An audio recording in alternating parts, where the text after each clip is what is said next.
দেখেন এক কামাল গাজী নামে এই মানুষটা নিজেই তার ওয়াইফ তান্নিকে আপনার ট্যাগ করে ভিডিওটা ফেসবুকে দিচ্ছে। তিনি দেশবাসীর কাছে সাহায্য চেয়েছেন। একদল মানুষ রাত্রে একটার দিকে এসে তার ওয়াইফকে তুলে হাত পা বেঁধে নিয়ে যাচ্ছে। ভিডিওতে স্পষ্ট শোনা যাচ্ছে, আপনারা একটু শুনে।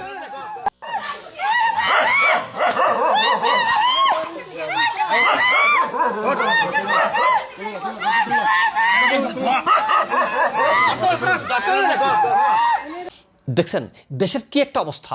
আবার কুমিল্লার মুরাদনগরেও যা হইল না কেন, ওই যে ফজর আলী তার সঙ্গভঙ্গ নিয়ে পুরো এলাকার মানুষটাকে নিয়ে মহিলাটাকে র্যাপ করছে, বা সাজানো নাটক হোক, যেভাবে হোক না কেন, এই মহিলার বিবস্ত্র একটা ভিডিও অনলাইন সোশ্যাল মিডিয়াতে ছেড়ে দিয়ে যে একটা অবস্থা করলো। আমরা আসলে হাজিরার আমলেও কিন্তু শান্তিতে ছিলাম না, ডক্টর ইউনূসের আমলেও শান্তিতে নাই আমরা ভাই। এটাই সত্য কথা। গত 16টা বছরে হাজিরারা বলে আমরা যে অত্যাচারে দেশের মানুষ যে একটা নিপীড়নের মধ্যে ছিল, যে একটা ভীত ভয়ভীতির মধ্যে অবস্থা ছিলাম আমরা, গত 10টা মাসে ডক্টর ইউনূসের আমলে মনে হয় তার চেয়ে আরো 10 গুণ বেশি হয়েছে। এটাই বাস্তবতা। এখানে সত্য বললেও কিন্তু সমস্যা আছে, কিন্তু কি আর করার, এই দেশটা তো একটা জাহান্নামে পরিণত হয়েছে ভাই।